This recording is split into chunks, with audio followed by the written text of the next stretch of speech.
¿no? Por los medios de comunicación en sí, ¿no? Representaciones en la televisión, en el internet hoy en día, pero ver una imagen de guerra no es lo mismo que experimentar una guerra, ¿no? Eso es totalmente diferente.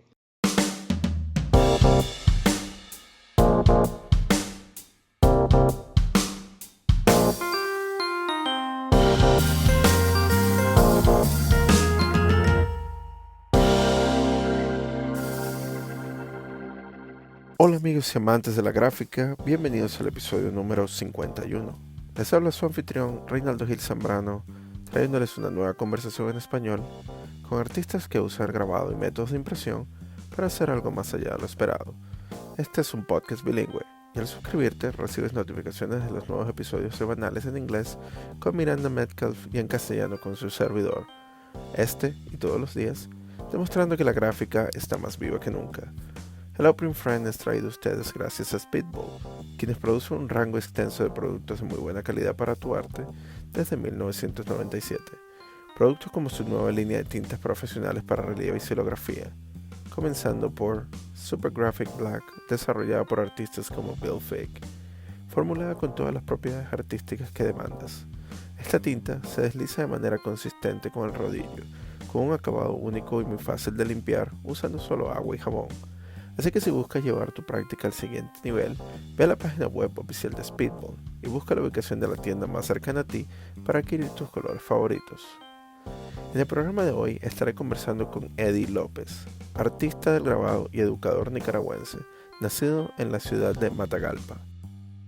Eddie nació en tiempos de guerra, creciendo durante una transición política entre la dictadura y el triunfo de la revolución sandinista.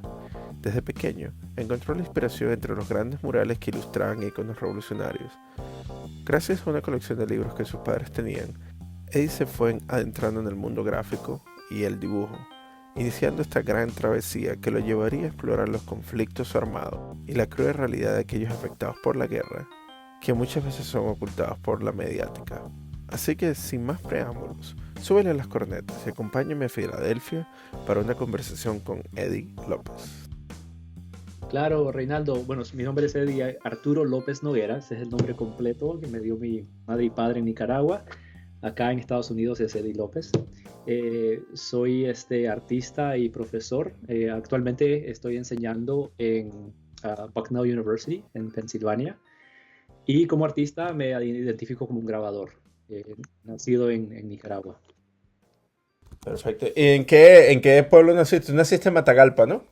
Sí, nací en Matagalpa. Matagalpa es una ciudad al norte de la capital Managua, está como a 2 horas y media. Es en el sector cafetero del país. ¿Cómo fue esa infancia en Nicaragua? Cuéntanos un poco qué recuerdas de eso. Bueno, la infancia, mira, yo nací en Nicaragua durante el tiempo de la revolución sandinista, que fue ¿no? en los 70s. Eh, Cuando triunfa la revolución, yo tengo un año. Obviamente, mis padres, mis hermanos, hermanas vivieron lo que fue la parte difícil de la guerra. Y bueno, durante mi infancia crecí durante la contrarrevolución, cuando estaba la contra financiada por los Estados Unidos, peleando contra el gobierno sandinista. Mi infancia fue feliz, pero como alguien que nace en tiempos de guerra, eso es la normalidad, ¿no? Uno cree que ver soldados yendo en camiones a batallar en las montañas alrededor donde yo estoy creciendo, yo crecí, uno piensa que eso es normal, ¿no? Entonces iba a clase y mis padres eran súper católicos, íbamos a la misa, a las iglesias, con la atmósfera de guerra alrededor de nosotros, ¿no? Entonces, crecí feliz jugando béisbol, viendo murales y escuchando música que ¿no? Cantaba los triunfos y las penas y glorias de la revolución. Y ahí es donde empecé a conectarme con el mundo del arte, ¿no? Viendo estos lindos murales que se pintaban, que de nuevo glorificaban a los mártires de la guerra, a los mártires de la revolución, y con todas estas ensañas antiimperialistas y ¿no? Los íconos y gráficas de la revolución. Y para hablar un poco más sobre eso, sobre la revolución sandinista, sí, sí, porque eso tiene una gran influencia dentro de tu trabajo. Sí, Este, ¿qué fue lo que dirías? Porque, ¿cómo llegan los sandinistas al poder? claro, bueno, como muchos países latinoamericanos, ¿no? Es es tan complicada, ¿no? Nicaragua, bueno, desde que nace como nación, siempre ha habido conflicto, ¿no? Buscando su identidad nacional y también su independencia de lo que fue, obviamente, la colonización de España y después buscando cómo ser nación, naciendo, ¿no? De lo que fue Centroamérica y la República de Centroamérica. Y ahí viene la intervención estadounidense. Nicaragua siempre estuvo luchando para ver qué es, ¿no? Qué significa ser nicaragüense. Entonces, por 45 años, 44, 45 años, tuvimos un dictador, Anastasio Somoza. Sí, Somoza, la familia Somoza estuvo en el poder desde los 1930 hasta 1979, que fue derrocado por la revolución sandinista, ¿no? Entonces, el sandinismo nace en los 60, Carlos Fonseca Amador y varios intelectuales y estudiantes nicaragüenses que estaban en contra de la dictadura somocista, empiezan esta revolución en contra del somocismo y triunfan en el 79, básicamente nace un nuevo gobierno que tenía muchas aspiraciones, aspiraciones socialistas, para hacer que Nicaragua sea una nación independiente, ¿no? Libre de una dictadura. Conversando un poco con tu compatriota Carlos Barbarena, y bueno, también, como tú bien dices, ¿no? En Latinoamérica se han visto muchos procesos parecidos, en donde sí existían muchísimas dictaduras y luego viene como una alternativa, ¿no? Que busca levantar o tomar en cuenta más hacia la elección popular, ¿no? Y tratar de satisfacer esos ideales populares que se van hacia la izquierda. ¿Qué ocurre exactamente durante el proceso de los sandinistas con respecto a las aspiraciones que se tenían y a lo que se produjo durante el proceso? Sí, sabes que la revolución en sí tuvo sueños de una utopía socialista, muchas aspiraciones lindas, bonitas, pero la realidad obviamente se torna de una manera más negra, ¿no? Eh, Varias cosas suceden. Primero, obviamente, Estados Unidos lo acusa a este nuevo gobierno de ser comunista, que era honestamente una falsedad. Habían comunistas dentro del sandinismo, pero el sandinismo en sí no era comunista. Se alineaba más como socialismo. Eh, pero básicamente le ponen el branding de ser comunista y cuando pierde Jimmy Carter la elección acá y llega Ronald Reagan, Reagan empieza a no echarle fondos a la contrarrevolución y desde que los sandinistas ganan el poder tienen que estar peleando en contra de estos rebeldes contrarrevolucionarios. Y eso le vuelve muy difícil a que Nicaragua pueda invertir en programas sociales y en reconstruir el país, porque a la misma vez tienen que estar invirtiendo en el ejército para pelear contra los revolucionarios. A un punto en los 80, Nicaragua está invirtiendo más de la mitad de los ingresos brutos del país en pelear contra estos contras, no financiados ilegalmente por Estados Unidos. Después, dentro del gobierno sandinista en sí, hay mucha discordia, ¿no? Hay mucha, las, los gobernantes en sí no están de acuerdo en qué manera, en qué dirección debería ir el país. Y se empiezan a pelear entre sí mismos. Y el que llega a agarrar el poder del sandinismo es Daniel Ortega, muchas personas en su tiempo, en los 80, no la tenían fiel a eh, que tenía ideas para el bien del país, no le creían en sus ideas.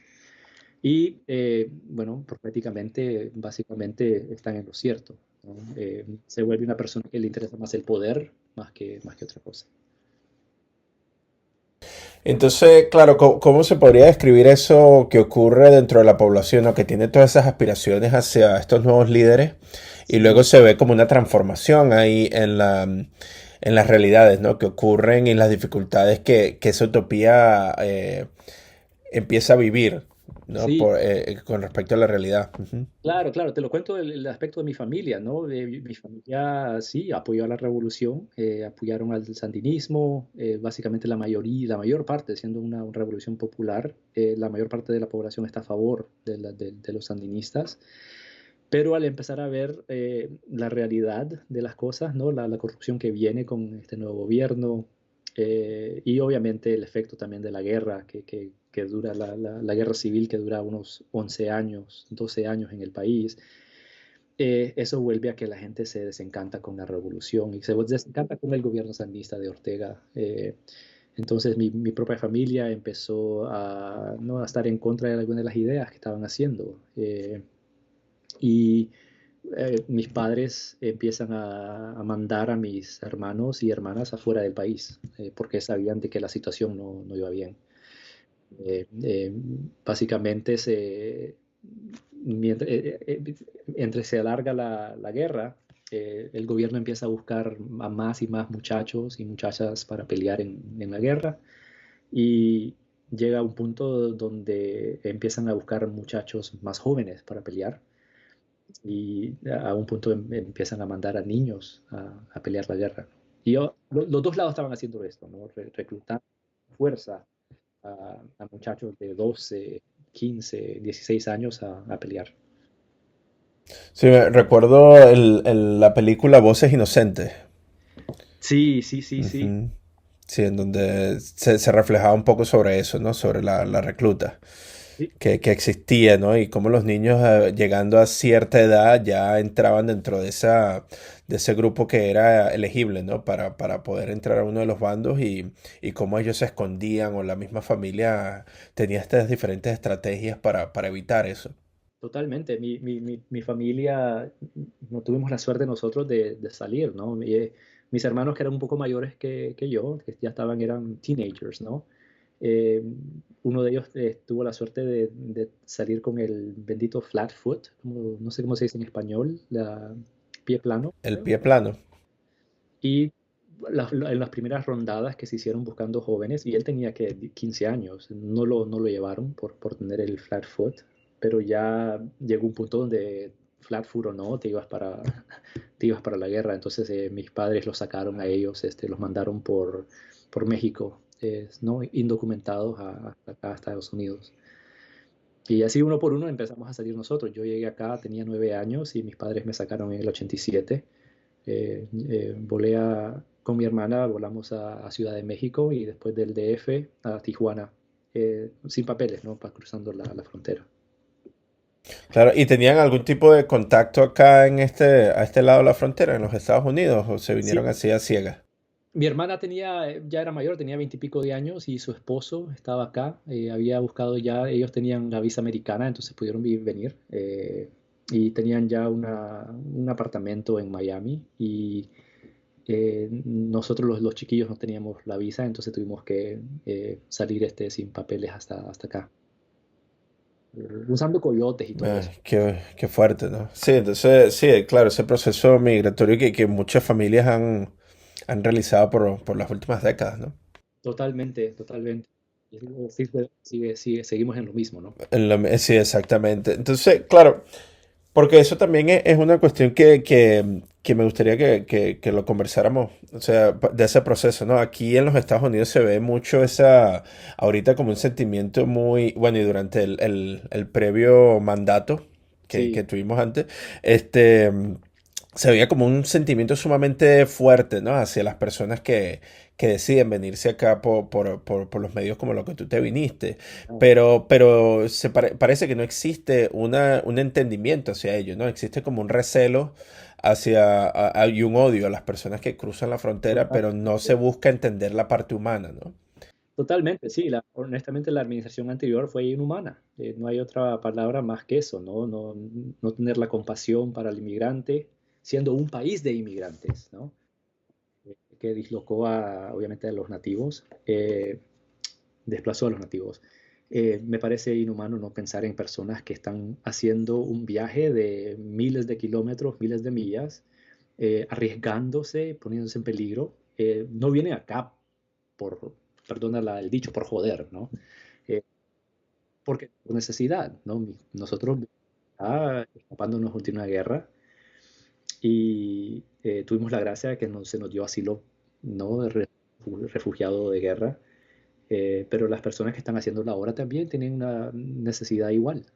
Y para mí lo que deberíamos hacer es bienvenirlos y cambiar las pólizas que este gobierno y los otros gobiernos tienen para nuestros países para que sea, para quitar esa necesidad de tener que emigrar. Exacto. No, y eso también es un punto bien, bien importante ahí, ¿no? Porque muchas veces se ve que, claro, las políticas acá, los políticos buscan encontrar ese enemigo externo, ¿no? Para tratar de tener ese apoyo nacionalista, ¿no? Dentro de los Estados Unidos.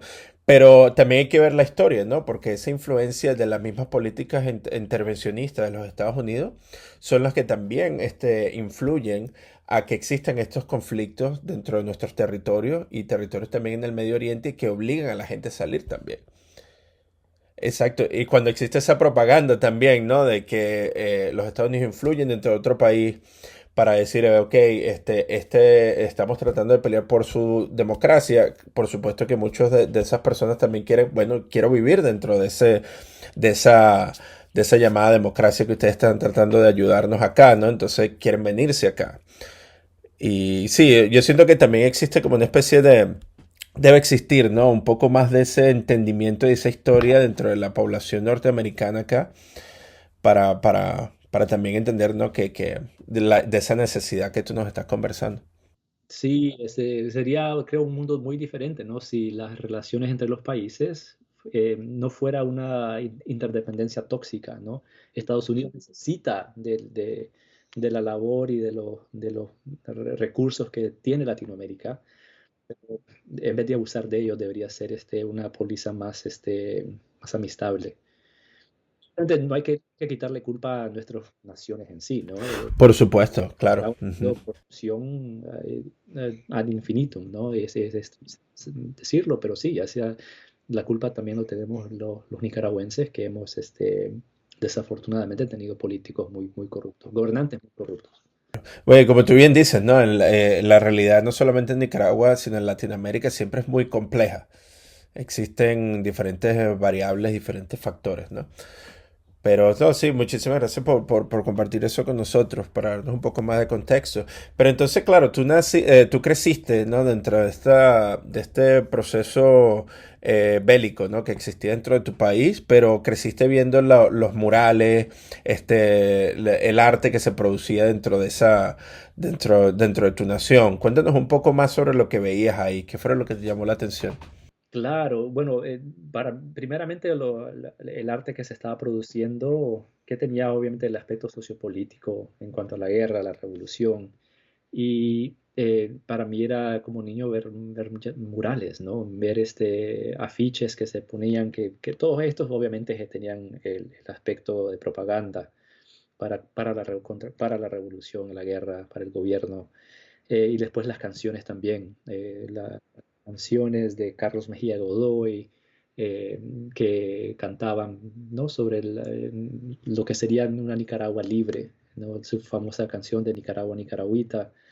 Eh, Crecí con estas cosas y también la poesía, pues la poesía de Ernesto Cardenal, Yoconda Belli, y Sergio Ramírez. Como niño para mí me chocaron, ¿no? Fueron muy me metieron eso en la mente de que el arte puede estar conversando con estos procesos sociopolíticos. Sí, entonces, y cuando veías esos murales también, aparte de la... Claro, porque existía como un lenguaje muy utópico ahí también, ¿no? Sí, sí. Existían una especie de colores vibrantes, figuras, o era más que todo representativo. Era representativo, sí, era por la mayor parte representativo y teniendo imágenes de, por ejemplo, campesinos súper utópicos. Tenían los íconos de la revolución, Carlos Fonseca Amador, Sandino. obviamente de Ortega, y siendo obviamente más al estilo socialista comunista, se miraba al Che en algunos de ellos, y obviamente pintaban a la administración Reagan como el demonio, entonces mirabas ¿no? imágenes de soldados estadounidenses con los cachos del diablo, a Reagan con unos cachos del diablo y cosas así. Entonces, sí, era estar viendo estas imágenes muy coloridas, viendo estas imágenes compuestas con muchas imágenes, obviamente religiosas también, le entraban catolicismo, y estas ideas de la liberación, la teología de la liberación, ¿no? Jesús Ujú. guerrillero, cosas así. Desde chiquillo estuve viendo estas cosas. No, increíble. Sí, y eso poco a poco fue llevándote a entrarte dentro del lenguaje visual, ¿no? Pero tú te viniste bien joven, pero ya en Nicaragua estabas haciendo algún tipo de trabajo artístico. Sí, desde pequeño estuve haciendo dibujos, pinturas. Mis padres decían que, no, que era supuestamente, entre comillas, talentoso. Y al llegar acá, estando en la escuela, igual seguía haciendo arte. No había hecho grabado todavía, pero sí dibujaba, pintaba, así, no todo. Y algo que me ayudó mucho en mi entender del mundo del arte era que no sé cómo mis padres, siendo campesinos, eh, tuvieron una pequeña librería, pequeña biblioteca, perdón, en la casa.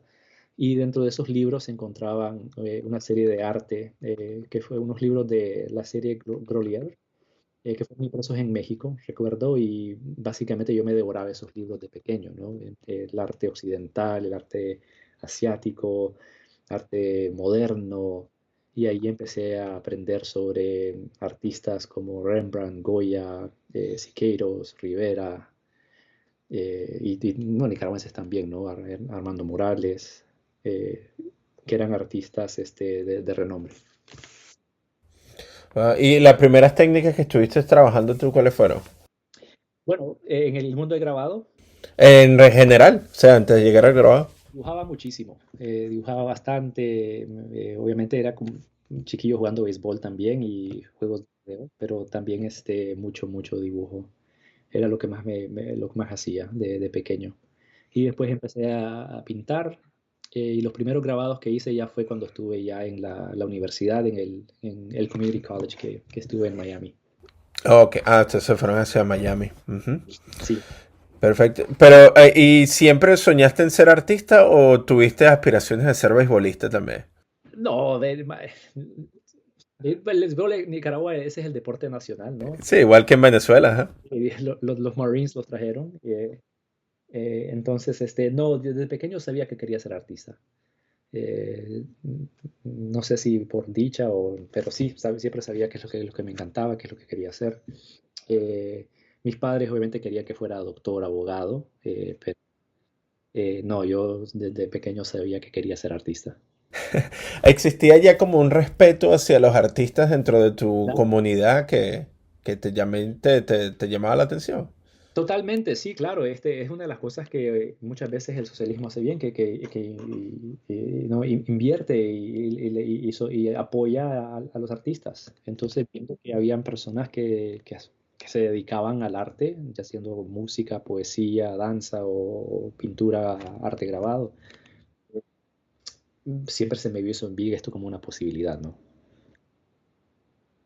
Ah, ok, entonces bueno, ya en Miami, estabas en el Community College, ahí fue donde viste tu primer Sí, acercamiento con el grabado.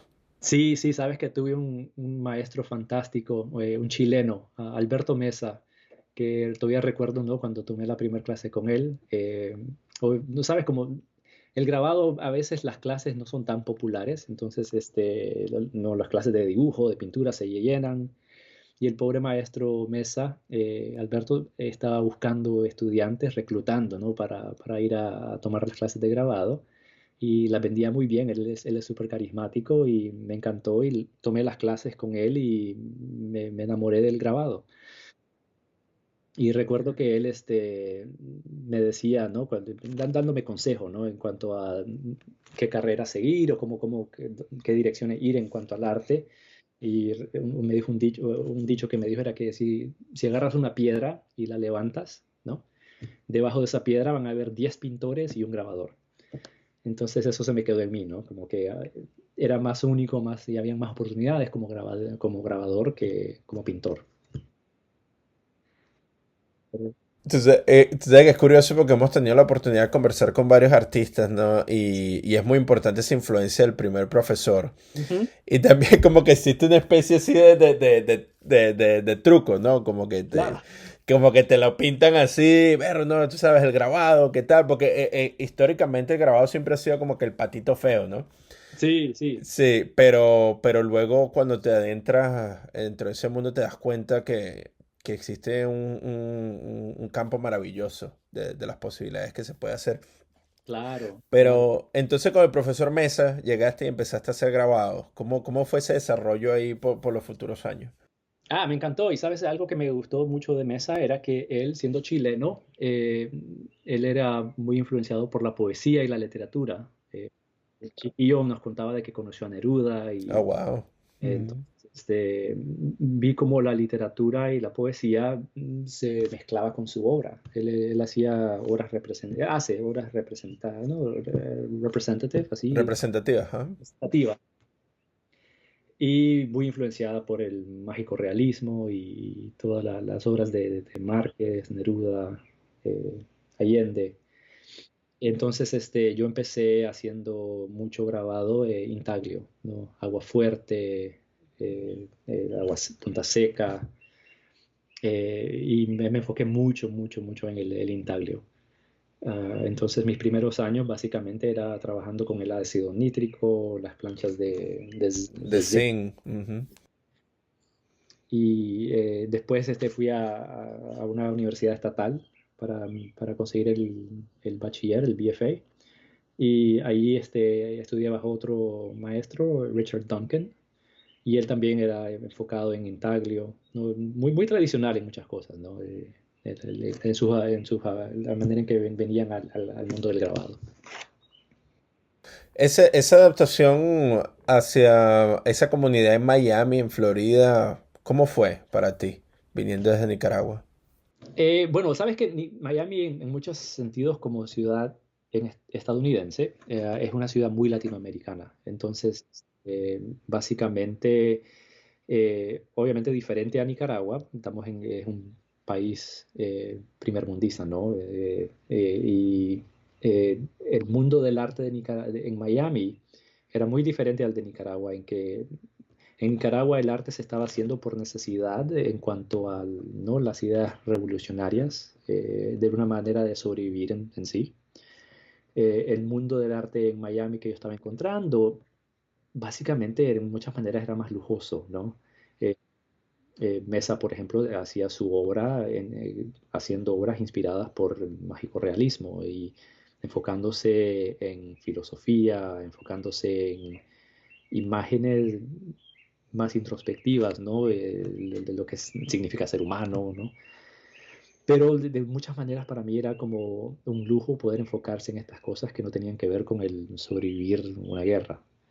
Entonces me empezó a mostrar de que el arte podía ser un espectro más grande, ¿no? Que no tenía que ser siempre tan sociopolítico. Y entonces, desde esas clases, estuviste trabajando en el Intaglio, después te fuiste a la Universidad Estatal. ¿Cuándo tuviste tu primera exhibición? Bueno, empecé a exhibir, no, bueno, obviamente en las exhibiciones estudiantiles, los student shows, cosas así, ganaba premios. El primer premio que gané fue con un monotipo de escala grande, estando en el Community College. Tuve la dicha también, debería mencionar, que estudié con un grabador cubano, Víctor Gómez, era un maestro del monotipo buenísimo. Entonces, aprendiendo sus técnicas, hice unos grabados a larga escala, a grande escala de monotipos y ahí fueron mis primeros premios, galardones. Pero fuera del mundo académico, mi primera exhibición fue en un salón de Refusé, de una de las comunidades artísticas de la Florida. Fue con una pintura. pero de ahí empecé a exhibir más. Y tuve mi primer solo siendo estudiante en una galería en Miami, en Coral Gables, y ahí exhibí pinturas y grabados. Eso fue en el año 2000. Ok, en el año 2000. Sí, sí. Wow.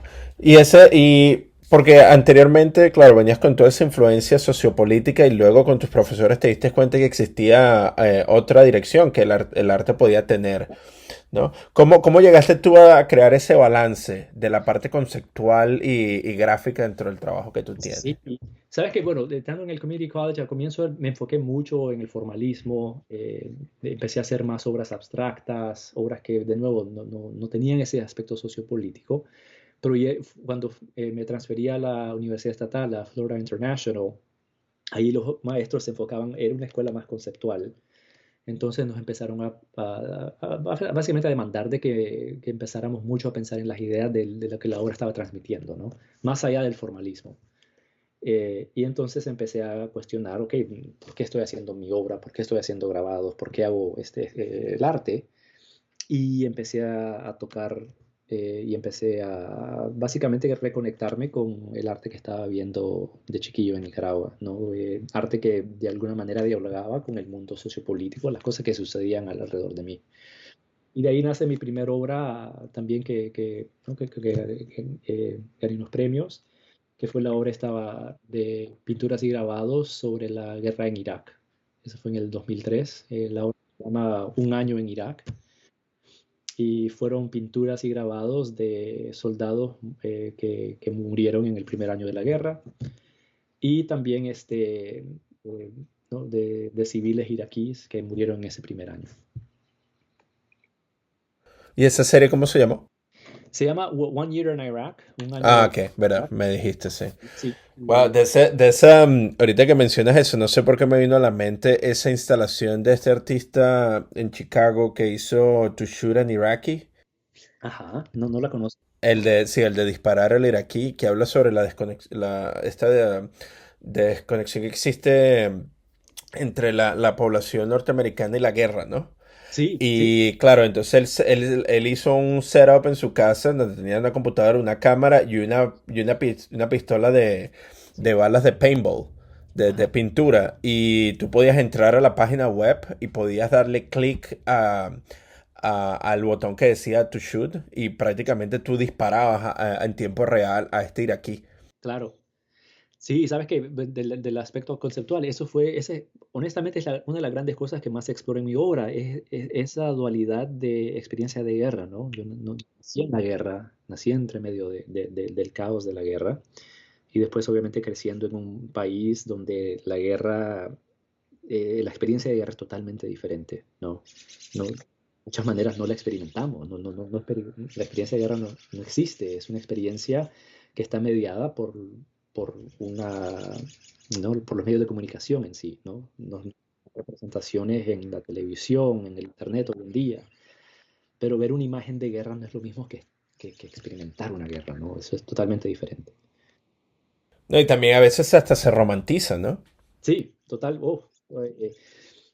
No hablé sobre esto de enfocarme en la poesía. Uno de los poemas que más me influenció a mí fue una obra de Rubén Darío, un poeta nicaragüense, se llama La Guerra, donde él básicamente critica a toda persona que de alguna manera le saca provecho a la guerra, ¿no?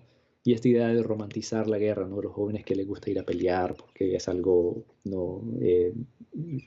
Algo que requiere coraje, buscar glorias en la guerra. Y también critica a los artistas, ¿no? A los artistas que de alguna manera se inspiran en guerra. Y entonces esa es una de las grandes cosas que estoy siempre en las obras que estoy produciendo, que tienen este tema de conflicto y guerra.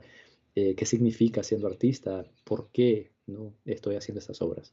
Wow. ¿Y cuál es tu reflexión en ese sentido, como Rubén Darío, que hace esa crítica directa hacia los artistas que se inspiran en la guerra? ¿Qué tendrías tú para decirle a él? Bueno, me abrió los ojos al básicamente buscar una razón que de alguna manera, yo hacer una obra, ¿no? Como artista, que ayude a otros seres humanos a entender lo que es una guerra, ¿no? Entonces, me ha ayudado a mí al hacer una obra que tiene que ver con estos temas de la guerra, a tener un respeto, ¿no? para la creación de la obra y los razonamientos para cuál esta obra tiene que existir y cuestionar la razón de esa obra muchísimo. Y diría que me ayuda más que nada básicamente a enfocarme muy bien con la obra. Claro. Y en ese, ¿podrías comentarnos un poco más sobre tu proceso de investigación? Claro. Bueno, sí, mira, entonces si hablo sobre la obra esta de One Year in Iraq, un año en Irak, quería hacer algo que criticaba la guerra, la intervención en Irak, y me quería enfocar en el aspecto humano, ¿no? Cómo estaba afectando esto a las personas que estaban involucradas en esta guerra. Entonces, en ese tiempo pude conseguir, básicamente me gusta ir a los archivos de guerra. En ese tiempo fue usando el internet y periódicos, buscando imágenes de los soldados que estaban muriendo en la guerra. Estos eran los estadounidenses. Y esos en los medios de comunicación acá se encuentran sin problema, ¿no? Siempre que muere un soldado, el periódico, la televisión hace una historia sobre ese, ¿no? De cada región, de cada ciudad, no escriben una historia sobre esta persona que murió.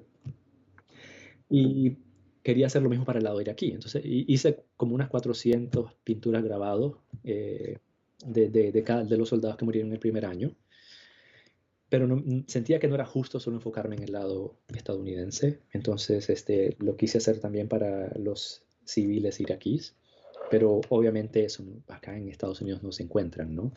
Y desafortunadamente los números eran tan grandes. El número conservador que se usa del primer año en la guerra fueron 10.000 civiles muertos y 400 es un número más pequeño que 10.000. Entonces no podía encontrar imágenes, ¿no? de cada civil muerto en Irak. Y lo que hice fue, por necesidad, haciendo investigación, encontré métodos que usan la computadora para crear imágenes averajes, ¿no?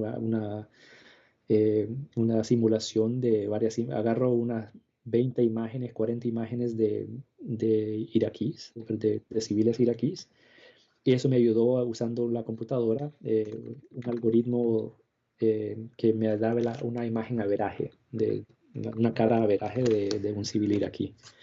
Y de eso hice impresiones, 10.000 impresiones usando una impresora digital.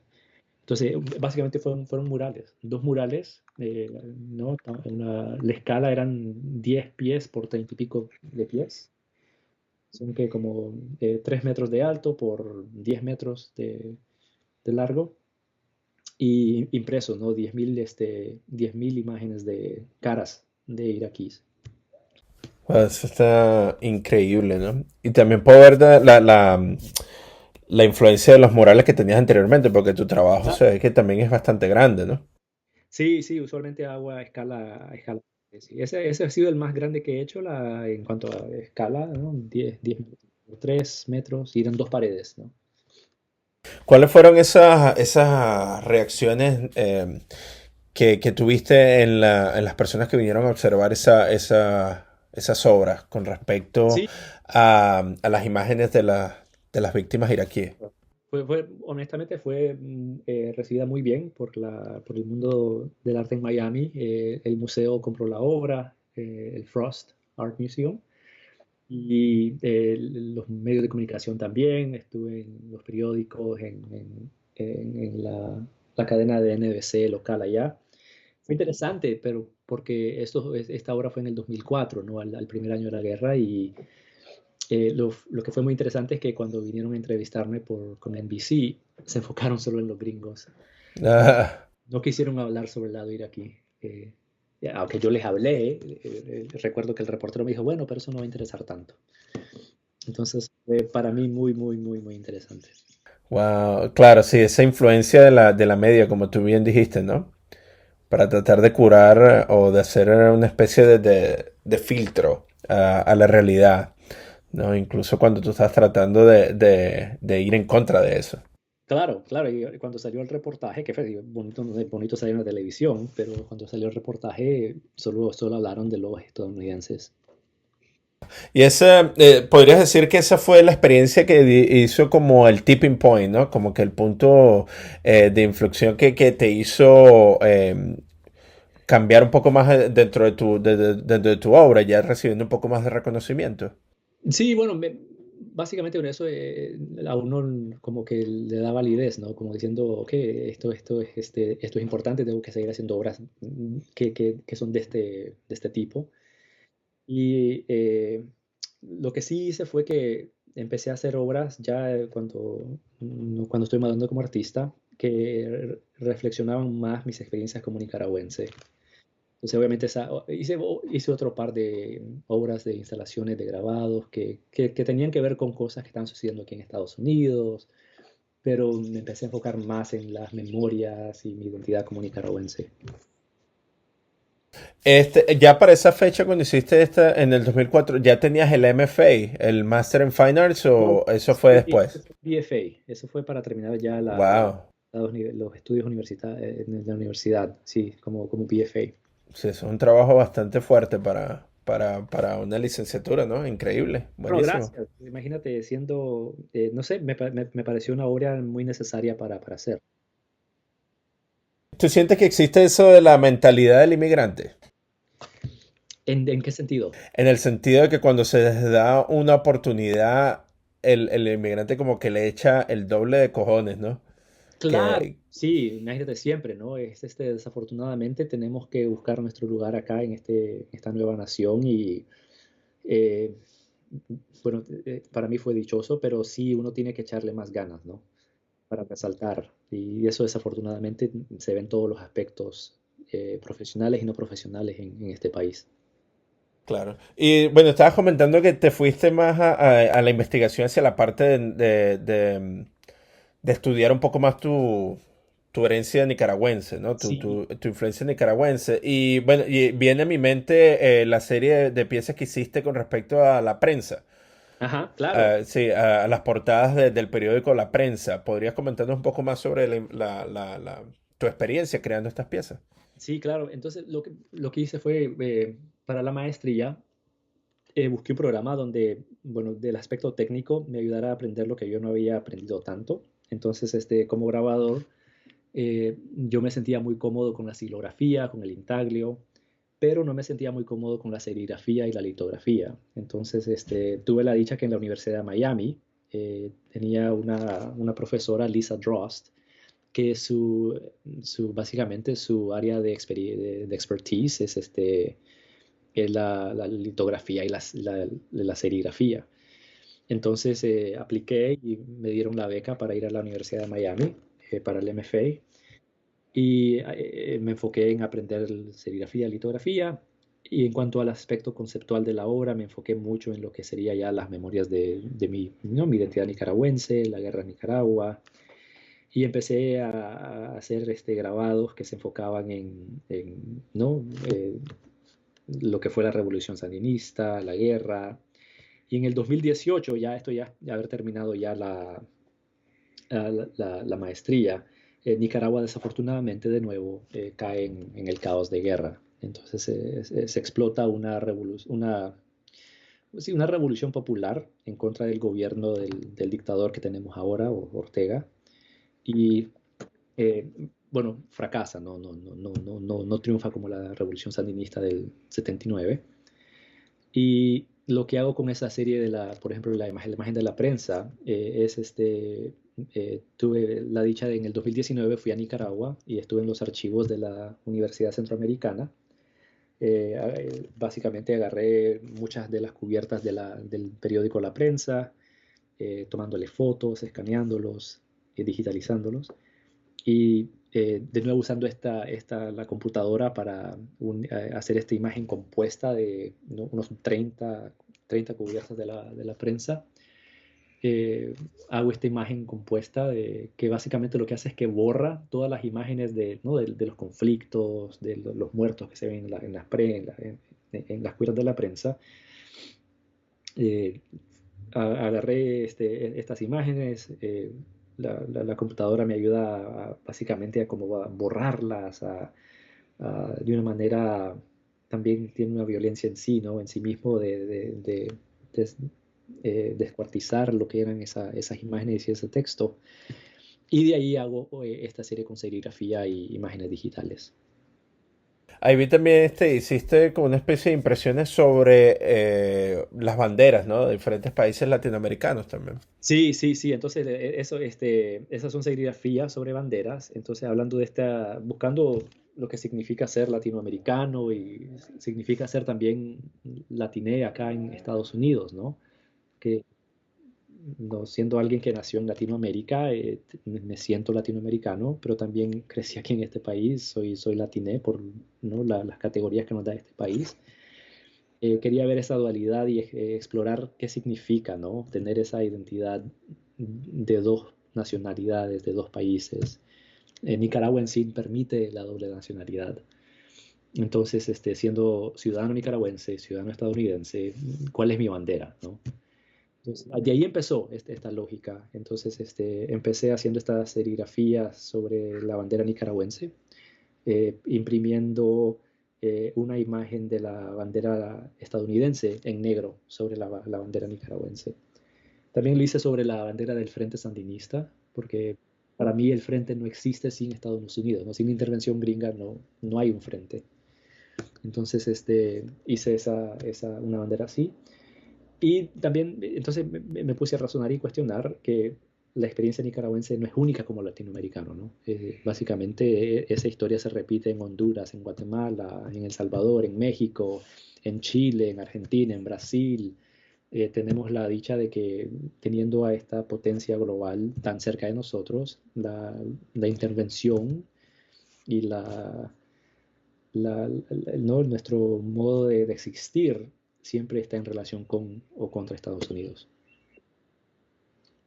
Sí, ¿quién fue? Ay, no me viene a la mente, pero me acuerdo de esa frase que dice tan lejos del cielo y tan cerca de los Estados Unidos. Sí, Creo, creo que fue sí, un revolucionario mexicano, no recuerdo el nombre ahorita, claro, pero claro, y es una relación tan compleja, ¿no? Como porque sí tenemos tenemos las tendencias nacionalistas de cada uno de nuestros países, pero al buscar qué significa existir, un nicaragüense no existe solo en Nicaragua, sino que existe en relación Nicaragua con Estados Unidos. Entonces, el título de la serie se llama Independencia, ¿no? In-Independencia. Y nace con el aniversario de la independencia de Latinoamérica no, el año pasado, el, los 200 años de la independencia contra España. Y ¿no? Nos independizamos de España, pero nos dependemos ahora de Estados Unidos. entonces, sí, esa serie me llamó muchísimo la atención cuando la vi por primera vez, ¿no? Sobre todo, como tú bien lo dices, que existe esa especie de, ¿cómo se dice? Como que sí, una impresión, como una especie de hegemonía, ¿no? De Claro, intervención social y política que sí, sí, existió sí. alrededor de la historia, ¿no? Totalmente. Ujú. Y digo, para mí es que buscando los símbolos que representan a una persona que existe en dos países, en dos tierras. Y mi bandera no es la de nicaragüense, no es la estadounidense, es una compuesta de las dos. Y para mí, creo que muchos nosotros los latinoamericanos nos identificamos con esa idea de que no somos ni de aquí ni de allá, ¿no? Sí, ok, que es una mezcla, claro. ¿Y qué te llevó a ti a la docencia? Bueno, por dicha, yo al terminar el undergrad, ¿no? El BFA, bueno, primero esta idea de los maestros que nos influyen, ¿no? Estando en la secundaria, en high school, recuerdo que tuve que hacer una presentación sobre los sonetos de Shakespeare en una clase de español. Y hago la presentación y al terminar la presentación mi maestra de español, la señora Gómez, me dice, un día tú vas a ser maestro. Y yo en mi mente decía, esta señora está loca, yo ni loco quiero ser maestro, lo que quiero ser es artista, ¿no? Pero por dicha, ya al terminar el BFA, estaba trabajando como diseñador gráfico en un college en Miami y necesitaban un sustituto de urgencia porque se enfermó un maestro y me tiraron a los leones, así. Me dijeron, oye, eh, tú eres diseñador gráfico, sabes estas cosas, sabes Photoshop, vete a dar esa clase. Y entré y me encantó. Y de ahí empecé a dar clases. Y obviamente por el amor al grabado, cuando ya tenía la maestría, me dejaron empezar a dar clases de arte en sí a nivel universitario. Me contrataron en la Universidad de Miami al terminar mi maestría y enseñé un par de años ahí en la Universidad de Miami. Enseñaba diseño y diseño y dibujo. Y se abrió esta posición acá en Pensilvania, en Bucknell, donde estaba buscando un grabador que también podía enseñar diseño. Y sí, de ahí nació mi posición acá y ya tengo 6 años de estar acá en Pensilvania. Sí. Ah, excelente. Sí, ¿y todavía tienes oportunidad de viajar a Nicaragua? ¿Vas Sí, seguido? Ujú. iba seguido, no he ido desde que empezó la pandemia, porque se ha vuelto un poco difícil viajar al país. Las aerolíneas estadounidenses no viajan a Nicaragua. Entonces, desde ese entonces no he ido, pero sí iba frecuentemente. Iba no, a visitar familia, amigos, los archivos. Y bueno, estoy planeando exhibiciones en Nicaragua, pero por la pandemia están en pausa. Sí, por supuesto, sí, esa pandemia como que le dio un cambio, ¿no? A todo ese tipo de calendarios que existían anteriormente. La cuestión de las exhibiciones públicas, el viajar así más seguido, se ha ido creando como una especie de otras alternativas, ¿no? Como los Sí, shows online y las sí. cuestiones así ya sin personas, sin gente. Pero, wow. No, increíble. Y ven acá, Eddie, una pregunta que te quería hacer. ¿Existe esperanza en el mundo y en el futuro? ¿Cómo lo ves tú con respecto a esto, luego de que tu trabajo se ha dedicado a hacer esa reseña sobre los conflictos bélicos y sobre la historia que ha sido tan violenta, ¿no? Dentro de nuestros Ah, países? ¿Qué existe para el futuro? totalmente. Sabes que yo me enfoco más, de nuevo, vuelvo a la poesía y la literatura y completé otra, Gioconda Belli tiene una linda frase que, bueno, la voy a masacrar, pero nos dice que básicamente como seres humanos nosotros sí tenemos la posibilidad de cambiar el mundo, ¿no? Siempre, sí, obviamente estamos pasando estos tiempos tan difíciles, eh, que la pandemia básicamente nos dio a todos por el alrededor del mundo una manera muy difícil de existir. Y obviamente ahorita siguen los conflictos en Ucrania, eh, pero Gioconda dice que como ser humano, cada uno de nosotros ha estado cambiando el mundo, ¿no? Es básicamente una de las razones por las que existimos, que cambiando el mundo un minuto a la vez, ¿no? Y que básicamente el optimismo de tener una nostalgia por el futuro, que eso es una frase de Ernesto Cardenal. Básicamente creer que viene un mejor mañana. Pues sí, definitivamente eso es algo que me ayuda a enfocar, a pasar el día a día con espera de que el mañana va a ser mejor que hoy. Y no, creciendo en guerra es lo que es básicamente una de las ideas que uno tiene que creer, ¿no? Que sí, hay que vivir el día a día, pero esperar que mañana esto se acabe. Claro. Bueno, y hablando del mañana, ¿qué estás preparando ahorita? ¿En qué estás trabajando? ¿Qué otros proyectos tienes para el futuro? Claro, bueno, estoy trabajando en un par de series, no obviamente todavía que tienen que ver con memorias de los conflictos. Estoy haciendo unos grabados de intaglio, photopolymer, no sé cómo se llama. Polímero, sí, fotopolímero. Sí. Photopolímer, sí, entonces unos photopolymers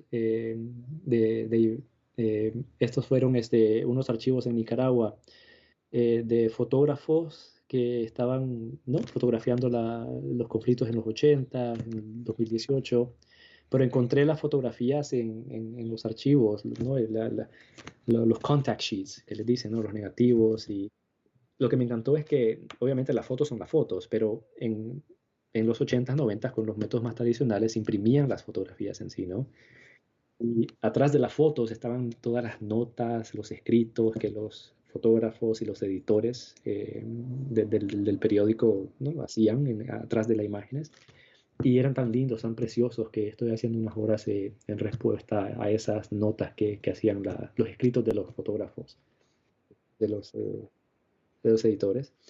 Estoy haciendo esa serie, estoy haciendo una serie de libros de artista también, como mi identidad como la inmigrante, ¿no? Que vino acá indocumentado. Mi hermana me dio mis papeles de asilo de los 80s el año pasado, me los compartió y no los había visto. Entonces, me pareció muy interesante, ¿no? Poder ¿no? Reflexionar en esos papeles que básicamente me dan la historia de cómo yo llegué a este país. Y también estuve en la frontera el año pasado, pasé por El Paso, estuve ahí por Tijuana, Mexicali, y ver el muro, ¿no? Ver el muro me chocó mucho, y entonces estoy haciendo una serie que tiene que ver con mi experiencia como indocumentado en los 80s, con las realidades de hoy en día. Entonces, estas obras, una de ellas la exhibí recientemente en Madison con la conferencia esta de SGCI. Ujú, el Southern Graphic International. Sí, Ujú. sí, sí, con Southern Graphics. Y voy a estar buscando, ¿no? Sitios para exponerlas a finales de este año y en el otro, este año que viene. Eh, el gran anhelo que tengo es tener mi primera exhibición en Nicaragua, que la teníamos planeado para el 2020 con una galería en Managua, pero se ha pospuesto ahorita, por ahora, indefinidamente hasta que se pueda. Ah, eso sería genial, ¿no? Que Sí, podría, sí, volver a tu país natal y bueno, y hacer una exhibición, ¿no? Y mostrar todo lo que tú has desarrollado acá, pero allá. claro. Excelente. Una pregunta para nuestros oyentes que quieran ver más de tu trabajo, ¿dónde pueden encontrarlo? Claro, bueno, sí, tengo mi sitio en la red, edialopez.com. También pueden solo buscar mi nombre en Google, Eddie López, y ahí tengo mis obras, tengo las series que hago, mi información, todo está ahí. Bueno, muchísimas gracias, Eddie, por darnos un tiempo para conversar un poco sobre tu gran trabajo y sobre tu investigación. Y bueno, te deseamos el mayor de los éxitos para el futuro. Muchísimas gracias, Reinaldo, ha sido todo un placer. Dale. Bueno, este ha sido nuestro episodio del día. Acompáñanos la siguiente semana donde estaremos conversando con otro invitado especial. Este episodio fue escrito y editado por mí, Reinaldo Gil Zambrano, producido por Miranda Metcalf y música de Joshua Weber. Mil gracias y hasta la próxima.